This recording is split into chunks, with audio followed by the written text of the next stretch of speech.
الرحمن الرحیم الصلاۃ والسلام علیہ سیدی یا رسول اللہ وعلی آلہ وصحبہ یا حبیب اللہ۔ ماہ رمضان المبارک کے اندر آپ کے لیے ایک بہت ہی پیاری حکایت لے کے حاضر ہوا ہوں۔ کہتے ہیں جی ایک مچھیرا تھا، مچھلیاں پکڑنے والا انسان تھا۔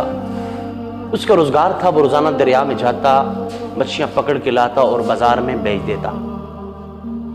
یوں ہی اس کی زندگی چلتی رہی۔ ایک دن یہ مچھلیاں پکڑنے والا انسان جب مچھلی پکڑنے کے لیے گیا، آج اس کے دل کے اندر یہ تمنا ہوئی کہ یار روزانہ مچھلیاں بیچتا ہوں، آج خود کیوں نہ گھر جا کے کھاؤں۔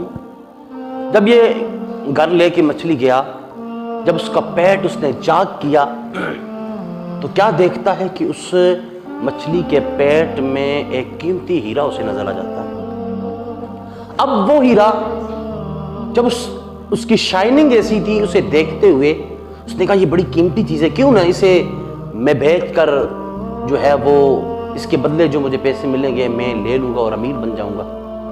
صبح وہ ہیرا لے کر خوشی خوشی مارکیٹس پہنچتا ہے اور ڈائمنڈز مارکیٹ میں جو ہیرے کی مارکیٹ ہے وہاں جاتا ہے اور جا کر کہتا ہے یہ میرے پاس ڈائمنڈ ہے، یہ ہیرا ہے، یہ میں بیچنا چاہتا ہوں، کون ہے خریدنے والا؟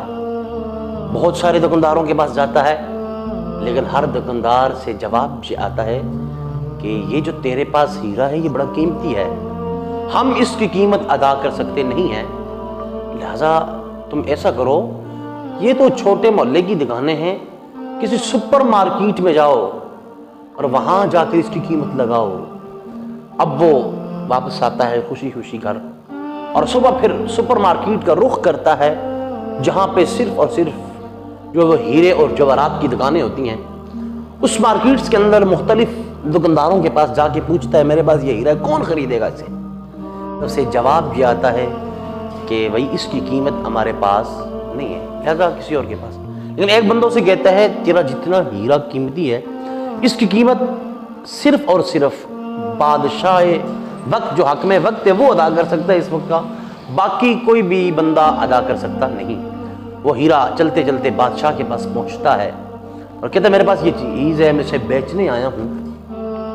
تو جب بادشاہ کے وزیر اور اس بادشاہ اس ہیرے کو دیکھتے ہیں تو وہ فیصلہ کرتے ہیں ہیرا بہت قیمتی ہے، کیوں نہ اس کو بلایا جاتا ہے اور کہا جاتا ہے تیرے ہیرے کی قیمت ہم ادا کر سکتے نہیں، لیکن تجھے ہم نے ایک رائے تیرے لیے تلاش کی ہے، وہ یہ ہے کہ آپ اس ہیرے کو، اس کی ہیرے کے عوض، اس کے بدلے آپ کو 6 گھنٹے کا ٹائم دیا جاتا ہے اور اپنی تجوری کو لے جاؤ، جتنا دل چاہتا ہے اس کے مقابلے میں سونے جواہرات پیسے جو لینے ہیں آپ نے لے سکتے ہو۔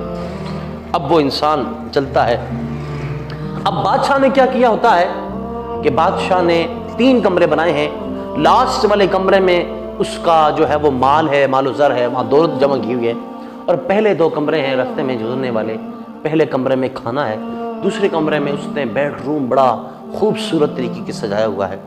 اب وہ انسان جب نکلتا ہے وہ کہتا ہے میرے پاس 6 گھنٹے ہیں، تو وہ کہتا ہے کیوں نہ ایسے کیا جائے کہ پہلے یہ اتنے خوبصورت کھانے ہیں، طرح طرح کے جو ہے وہ ڈشز یہاں تیار پڑیں گے، کیوں نہ انہیں پہلے کھا لیا جائے۔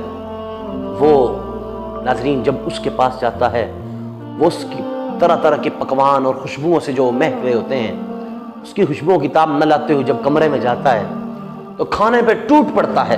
ظاہر سی بات ہے جو غریب بندہ تھا اس کو ایسے کھانے ملے، اب وہ ایسا کھانوں پہ ٹوٹتا ہے کہ 2 گھنٹے اپنے کھانے پہ صرف کر دیتا ہے۔ 2 گھنٹے بعد وہ ریڈی ہو کے فل جو ہے وہ جب اس کے کھانے کی حاجت ختم ہو جاتی ہے، اب وہ اپنے اگلی منزل کی جانب دوڑتا ہے، کہتا ہے چلو جاؤں، ابھی 4 گھنٹے ہیں، خزانہ جو ہے وہ جمع کرتا ہوں۔ لیکن جو ہی آگے چلتا ہے تو وہ کہتا ہے ابھی میرے پاس 4 گھنٹے ہیں، کیوں نہ 2 گھنٹے آرام میں گزاروں، اگر میں نے 2 گھنٹے بھی اس ہیرے کے بدلے دولت کو جو ہے وہ جمع کیا تو میرے لیے کافی ہوگی۔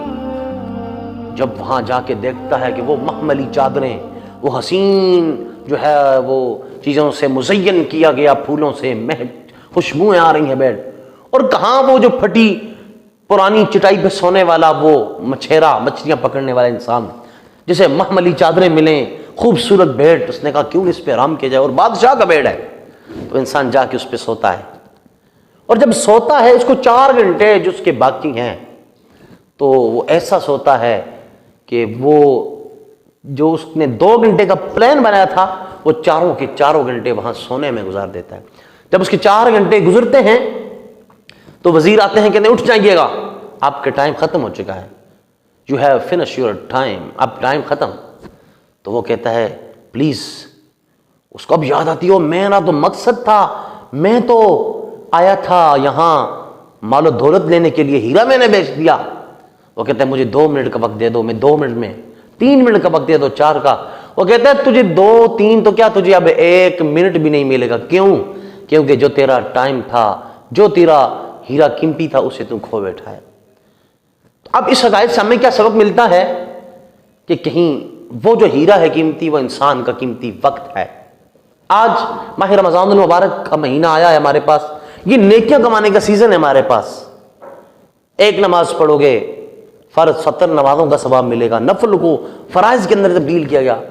اور اگر اس ماہ رمضان المبارک کو ہم گپوں میں اور کھیلوں کودوں میں دیگر کاموں میں گزار دیں گے، پھر عید آ جائے گی اور پھر ہم اس نعمت سے محروم ہو جائیں گے۔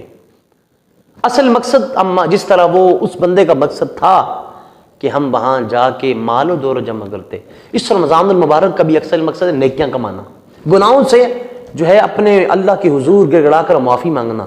لیکن ہم کیا کرتے ہیں؟ ہم افطاریوں کے پیچھے پڑے ہیں، ہم جو ہے وہ طرح طرح کے کھانوں کے پیچھے، عید کی جو ہے وہ تیاریوں کے سلسلے میں لگے ہیں، کون سا سوٹ پہننا ہے، جہاں ہم اپنے لباس کے لیے کوشش کرتے ہیں، جہاں ہم اپنی افطاریوں کے پیچھے پڑے ہیں، جہاں ہم طرح طرح کے کھانوں کے پیچھے، چسکوں کے پیچھے پڑتے ہیں، وہ ہم نیکیوں کے پیچھے کیوں نہ پڑیں؟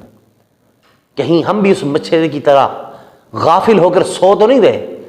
یہ میں اور آپ سوچیں، اور اس ماہ رمضان المبارک کو اپنے لیے، ہم اپنے والدین کے لیے، امت مسلمہ کے لیے بخشش اور مغفرت کا ذریعہ بنائیں۔ تو میں اللہ سے دعا کرتا ہوں اللہ اس ماہ رمضان کے جو حقیقی مقصد ہے اس کو ہمیں پانے کی توفیق عطا فرمائے۔